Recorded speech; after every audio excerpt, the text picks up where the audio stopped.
अस्सलाम वालेकुम guys, this is Sahrish Suhaib और आप देख रहे हैं मेरा यूट्यूब चैनल। और इस वक्त मेरे साथ बड़े ज़बरदस्त मेहमान मौजूद हैं और फॉर्चुनेटली आज मुझे ऑफिस में ही मिल गए हैं, तो मैंने सोचा कि मौका ज़ाया नहीं करना चाहिए, इनसे बातें ज़रूर करनी चाहिए और बातें वो जो कि आप जानना चाहते हैं। इस वक्त हमारे साथ आमिर इस्माइल साहब मौजूद हैं, जो कि टोरंटो बेस्ड हैं, लाइसेंस सिटीजनशिप और इमिग्रेशन एडवाइज़र हैं।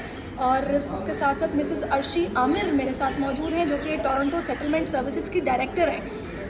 बहुत सारे लोग ऐसे हैं जो कि मुझे मिलते हैं, बताते हैं कि हम लोगों ने कैनेडियन इमिग्रेशन अप्लाई की है लेकिन अभी तक कोई जवाब नहीं आया। हमने अपने एजेंट को 14 लाख 15 लाख दिया है, लेकिन अब वो ये बोल रहा है कि कोविड है, आपको वेट करना पड़ेगा, वर्कलोड बहुत ज़्यादा है, डिले में है। फिर कुछ लोग ये भी कहते हैं कि 35 से अबव एज हो जाए तो फिर आप अप्लाई नहीं कर सकते हैं, आपके नंबर माइनस हो जाते हैं। खैर बहुत सारे सवाल आते हैं, तो आज इन्हीं सवालात का जवाब जो है वो हमें मिलेगा आमिर साहब से और अर्शी साहिबा से। और मैं आपको ये भी बता दूँगी, इनकी वेबसाइट है amirismail.com, जो कि आप विज़िट कर सकते हैं और उस वेबसाइट से आपको इनसे रब्ता करने में आसानी होगी। और वो लोग जो कि कनाडा पहुंचते हैं और वहां पहुंच कर कुछ समझ नहीं आती कि उन्होंने करना क्या है, उनका कुछ जानने वाला वहां पर नहीं होता, उनको ये बहुत अच्छी तरीके से फैसिलिटेट करते हैं। तो इसलिए मैं आज इनसे बात करूंगी और आपको भी आसानी होगी बहुत सारी चीज़ों में। सबसे पहले मुझे आमिर साहब ये बताएगा कि अगर आप ये सोच रहे हैं कि आपको कनाडा शिफ्ट होना है, तो उसके लिए सबसे पहले स्टेप 1, स्टेप 2, स्टेप 3 आपको करना क्या है? स्टेप 1 सबसे पहले किसी भी काम को करने के लिए आपको अपने आप को इवैल्यूएट करना होता है। आपने ये देखना होता है कि क्या आप का जो आउटकम है वो निकलेगा कि नहीं निकलेगा इस काम को करने से। तो आप कैनेडियन इमिग्रेशन करना चाहते हैं, 2-3 तरीक़ों से लोग इमिग्रेट करते हैं, या तो स्किल वर्कर होते हैं या वो बिजनेसमैन होते हैं। तो अगर दोनों का क्राइटेरिया आपको समझ में आ जाए कि किस लेवल के लोग लेती है गवर्नमेंट ऑफ कैनेडा, क्या एज होनी चाहिए, क्या एजुकेशन, क्या वर्क एक्सपीरियंस, इसको कहते हैं हम असेसमेंट, आम फहम अल्फाज में। अगर आपका असेसमेंट में आप पॉजिटिव हैं या मीट करते हैं रिक्वायरमेंट, तो आप अप्लाई कर सकते हैं। इसी तरह बिजनेसमैन हजरात के लिए भी यही है कि बिज़नेस का तजर्बा हो, नेटवर्क हो, बिज़नेस लगाने की सलाहियत हो। तो पहला स्टेप जी जनाब। अच्छा अर्शी साहिबा, मैं आपसे सबसे पहले तो माशाल्लाह आपके बाल इतने खूबसूरत हैं, मैंने सबसे पहले आपसे यही पूछना है कि आप इनकी क्या केयर करती हैं और ये गॉड गिफ्टेड है या फिर कोई ख़ास वजह है? Thank you. सबसे पहले तो आपने हमें इनवाइट किया, और दूसरा ये कि इसकी कोई ख़ास वजह नहीं है, हेरिडिटी है। और इसका जो मेन रीज़न है कि मैं कोई फ़िक्र नहीं करती। अच्छा, अगर आप फ़िक्र ना करें ना तो आप सब सही रहता है, अगर आप टेंशन में रहते हैं तो फिर ज़्यादा प्रॉब्लम्स होंगी। यानी कि हैप्पी रहें आप, तो फिर आपके बाल, आपकी स्किन, आपकी हेल्थ सब अच्छा होगा। टेंशन लेनी नहीं चाहिए और टेंशन ना लेने से फिर नज़र भी आता है माशाल्लाह, जैसे कि आप देख भी रहे हैं। तो अच्छा अर्शी साहिबा, माशाल्लाह वहाँ पर टोरंटो में सेटलमेंट सर्विसेज की डायरेक्टर हैं, ये क्या सर्विसेज प्रोवाइड करती हैं और वहाँ पर पहुँचने वाले इनसे किस तरह कांटेक्ट कर सकते हैं, इनसे जानते हैं। जी अर्शी साहिबा। आप जो है हमसे कांटेक्ट, हमारी वेबसाइट है उसके थ्रू कर सकते हैं। और आप जब वहाँ पहुँचते हैं तो सबसे अच्छी जो सर्विस होती है वो हमारी है कि वहाँ जो आपको रहना है, रिहाइश का मसला है, उसके अलावा जो आप वहाँ उतर रहे हैं तो हम खुद समटाइम्स मौजूद होते हैं एयरपोर्ट पर आपको पिक करने के लिए। और इसके अलावा हमारा स्टाफ है वो भी जाता है। और उसके अलावा जहाँ जो सेटलमेंट सर्विस में हमारे जो है वो बच्चों की स्कूलिंग के लिए आपको हम गाइड करते हैं, बैंक के सिलसिले में आपकी मदद करते हैं, और आपको अपनी कम्युनिटी के लोगों से इंट्रोड्यूस कराते हैं ताकि आपको वहाँ जॉब की प्रॉब्लम्स और जो दूसरी प्रॉब्लम्स हैं उनमें आसानी है। सही, ज़बरदस्त। यानी कि जाते ही जो हमारा एक टेंशन होता है ना कि वहाँ पे किसी से कांटेक्ट करना होगा तो कैसे करेंगे, हमारी सिम तो वहाँ पर नहीं चलेगी, तो सिम ये प्रोवाइड करेंगे। आपको किसी भी तरह की गाइडेंस चाहिए हो, बच्चों के school related, education related, residence related, वो सारी ये प्रोवाइड करेंगे। बड़ी ज़बरदस्त ये सर्विसेज जो कि प्रोवाइड कर रही हैं। अच्छा आमिर साहब, मुझे आप ये बताइएगा कि ये जो बैंड्स हैं कि आइल्स के कितने बैंड्स होने चाहिए, और फिर दूसरा ये कि आपकी एज अगर 30 से अबव हो गई है तो आपके नंबर्स माइनस होना शुरू हो जाते हैं। वो लोग जो कि 30 से अबव हैं और प्लान कर रहे हैं कनाडा शिफ्ट होने का, उनके लिए फिर कितने चांसेस हैं और आप क्या समझते हैं कि उन्हें करना चाहिए? हाँ, इसमें ये है कि जो मुख्तलिफ फैक्टर्स हैं उसमें एज एक इम्पॉर्टेंट फैक्टर है। पहले हम क्योंकि 91 से काम कर रहे हैं तो हमने सारे अदवार देखे हुए हैं इमिग्रेशन के मामलात में।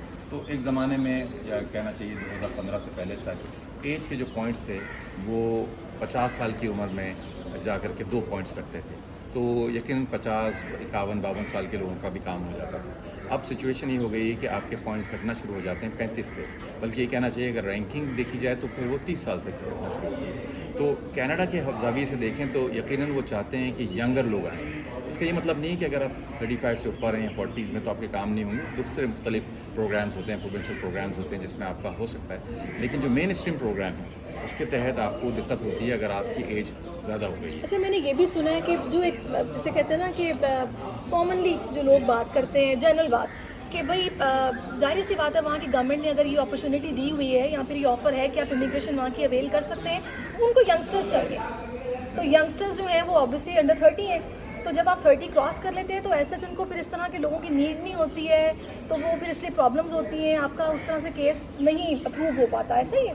हाँ, इसमें देखें ना, इसमें तो ट्रेड ऑफ है। अगर आप एज ज़्यादा है, 40 है, जो कि ज़्यादा नहीं है बेसिकली वैसे देखा जाए तो, लेकिन इमिग्रेशन पॉइंट ऑफ व्यू से कहा जाता है कि ज़्यादा है, तो उसमें तजर्बा भी ज़्यादा है, ठीक है, तो आप एक्सपीरियंस लेके आते हैं। और मैं समझता हूँ कि जो लोग 40s में हैं उनकी मोटिवेशन लेवल जो ज़्यादा यंग लोग हैं उनसे शायद ज़्यादा होता है, इसलिए कि वो अपने साथ बच्चे भी लाते हैं जो स्कूल गोइंग एज के होते हैं और वो फिर जाके काम करते हैं। लेकिन जाविया थोड़ा सा चेंज कर दिया अब कैनेडा ने। अब उसने कहा कि भाई पहले हम एजड लोगों को लेते थे ज़रा से ज़्यादा, तो वो बच्चे तो लाते थे और वो सेटल होते थे, लेकिन उनके पास वक्त कम होता है काम करने का, यानी उम्र के लिहाज से, फिर वो कम टैक्सेस देंगे, कम तो यंगर लोग आएंगे, वो यंग आदमी होता है वो कैसे भी गुजारा कर लेता है, सिटी नरमी गर्मी।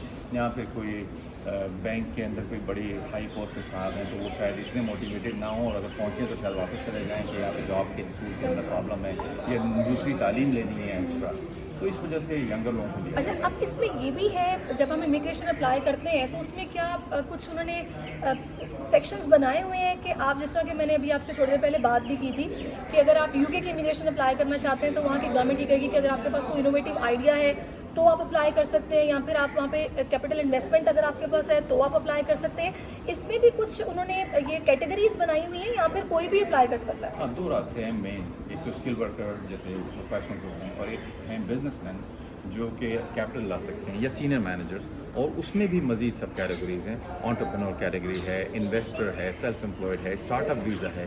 जो जिस वीज़ा की आप बात कर रहे हैं वो कनाडा में उसका वर्जन मौजूद है, स्टार्टअप वीज़ा, जिसमें आपके पास कोई इनोवेटिव आइडिया हो आईटी के हवाले से, तो आप पैसे लाते हैं या टैलेंट लाते हैं, और वहाँ पर मकसद ये है कि सिग्निफिकेंट बेनिफिट मिलना चाहिए कनाडा को। आप आएंगे, वहाँ पर काम करेंगे या काम लगाएंगे और लोगों को काम देंगे।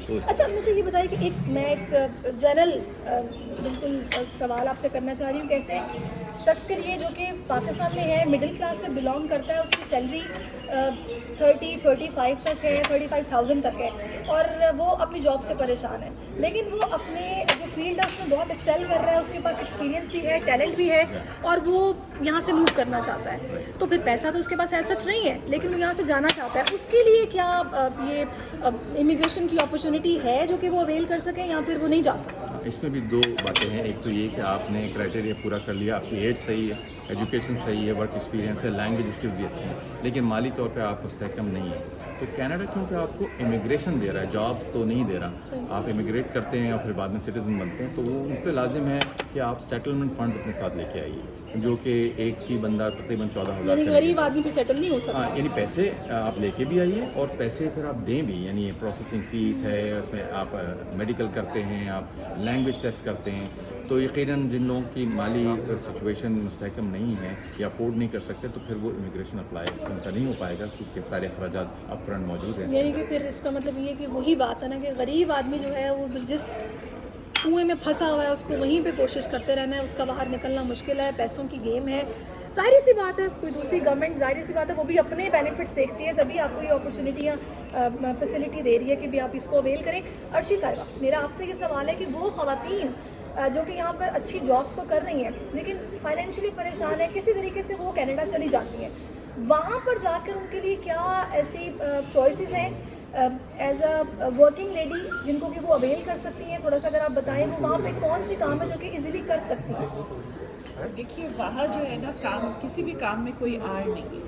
आप जो है वो एक कैशियर की जॉब से भी स्टार्ट कर सकते हैं, लेकिन हम सबसे अच्छी ऑफ़र आपको ये है कि वहाँ मुख्तलिफ इदारे बने हैं जो कि 35 तक की ख़वातीन को कहते हैं कि आप ये तालीम दें, ये डिप्लोमा करें, ये चीज़ करें, कि मतलब हर चीज़, और वो फ्री में प्रोवाइड करते हैं, आपको कुछ पैसा नहीं खर्च करना पड़ता। वो चाहते हैं कि जो इमिग्रेंट लोग आ रहे हैं वो ज़्यादा से ज़्यादा कम्युनिटी में मिक्सअप हो, तरक्की के मौक़े ढूंढ सकें, और इसके लिए जो है उन्होंने तमाम रास्ते खोले हुए हैं और वो चाहते हैं कि वुमेंस जो है इस फील्ड में आगे बढ़े और तरक्की करे। और दूसरा ये कि वुमेंस जो है वहाँ सबसे बड़ी चीज़ जो मैं कहती हूँ ना, सेफ्टी पॉइंट ऑफ व्यू से वहाँ सेफ है। सही। अच्छा, यानी कि सेफ़ है। बिल्कुल आपने बड़ी अच्छी बात की है और ये मैंने सुना भी है कैसा ये। अच्छा, मुझे अब इस हवाले से एक और बात जो कि आमिर साहब आपसे पूछनी है, इस सारे सिनेरियो में आप क्यों चाहेंगे कि एक पाकिस्तानी जो कि यहाँ पर है और उसके पास वेल ऑफ है, पैसे भी हैं, क्योंकि पैसों के बगैर तो वो कनाडा भी नहीं जा सकता, वो यहाँ से वहाँ मूव करे? तो देखिए, जो लोग वहाँ पहुँचते हैं तो वो फिर जिम्मेदारी होते हैं कैनेडियन गवर्नमेंट की। वेलफेयर स्टेट है, आपने सुना होगा, यानी आपके पास अगर जॉब नहीं है, अगर आपके पास पैसे नहीं हैं, तो गवर्नमेंट ऑफ कनाडा की जिम्मेदारी है कि वो आपको पैसे भी दें आपको। लेकिन वो चाहते हैं कि लोग जब शुरू में आएँ तो उनके पास इतने तो हों 6 महीने तक के खर्चा कि वो फौरी तौर पे बर्डन न डालें।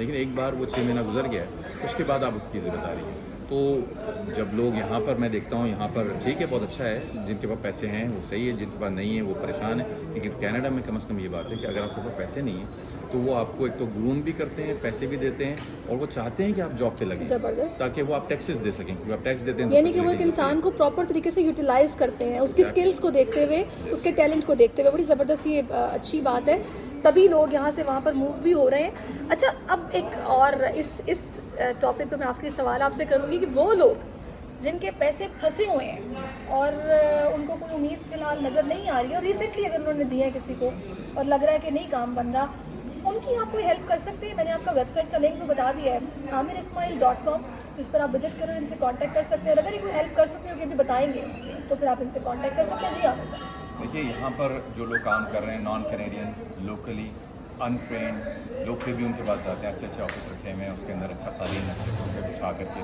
बात करते हैं, उसके बाद फिर आगे काम नहीं होता, क्योंकि वो अपफ्रंट नहीं बताते कि आपका काम नहीं हो सकता, आप नहीं क्वालिफाई करते। उनकी नज़र जेब पे होती है, पैसों पे होती है, ले लेते हैं, उसके बाद फिर हीले बहाने होते हैं। तो हम यही कर सकते हैं कि हम एजुकेट कर सकते हैं लोगों को। हम कनाडा का कानून यहाँ पर नहीं नाफिज कर सकते और ना ही कैनेडियन गवर्नमेंट कर सकती है। यहाँ पर जो कानून है, या तो वो पहले इसके अंदर चेंजेस आएँ प्रोविंशियल लेवल पे, फेडरल लेवल पे, और लॉ इन्फोर्समेंट एजेंसीज को एजुकेट किया जाए। लॉ इन्फोर्समेंट एजेंसी को तफरीक ही नहीं है कि लाइसेंस कंसल्टेंट क्या होता है, अनलाइसेंस क्या होता है। उनको तो सबसे पहले ये जानना चाहिए कि जो बंदा पाकिस्तान में बैठा हुआ है वो कनाडा का लाइसेंस कहाँ से लेके आएगा।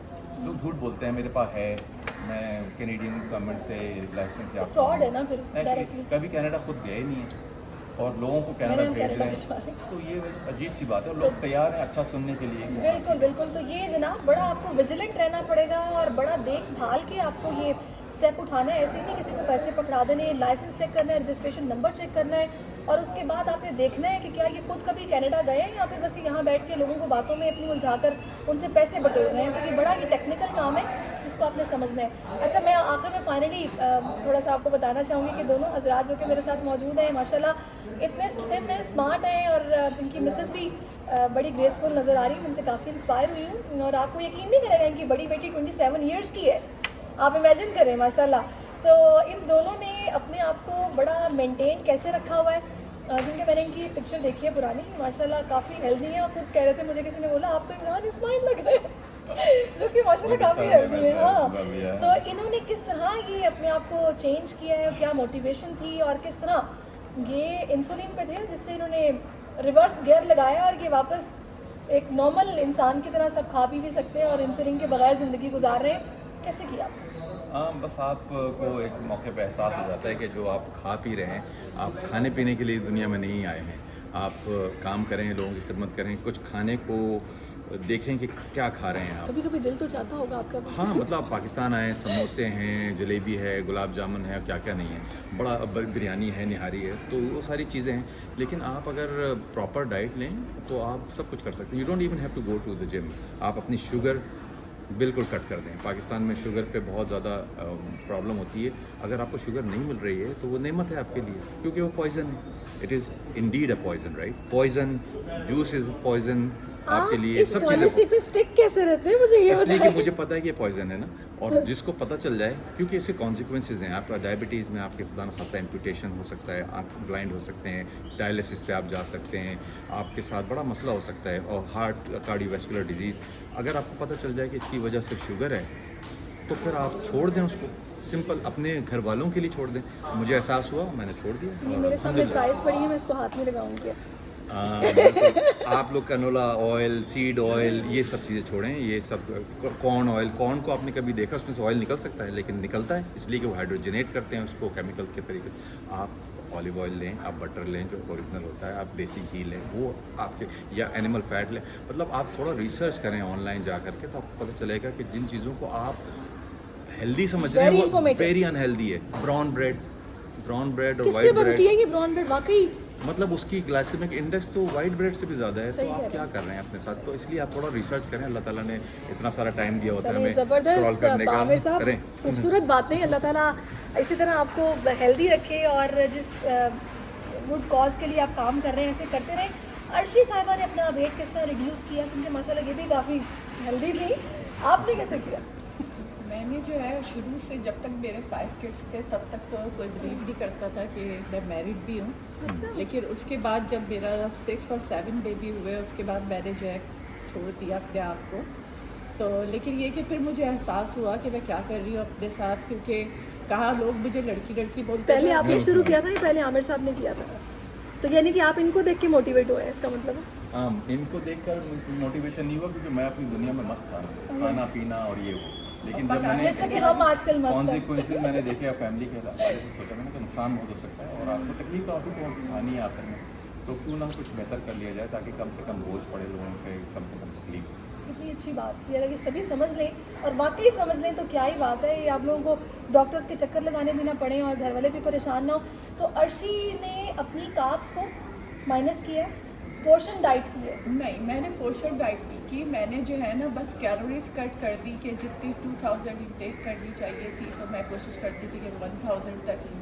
लेकिन मेरी शायद गलती थी, अगर मैं आमिर वाली करती तो ज़्यादा फास्ट होती। मुझे 3 साल लगे इसको लिए में आने में। नहीं, लेकिन माशाल्लाह खैर टाइम लगा है, लेकिन अब तो आपने समझ लें कि अपना गोल अचीव कर लिया। हाँ, तो बहुत अच्छा लगा, really nice talking to you both of you. और इंशाल्लाह ज़िंदगी रही तो फिर आपसे मुलाकात भी होगी। बहुत ही प्यारी बातें जो कि आज उन्होंने की, यकीनन मुझे बहुत मज़ा आया इन दोनों से बात करके, आपको भी आया होगा। तो देखते रहिए वीडियोस, एंजॉय करते रहिए। अल्लाह हाफिज़। वंडरफुल। Thank you.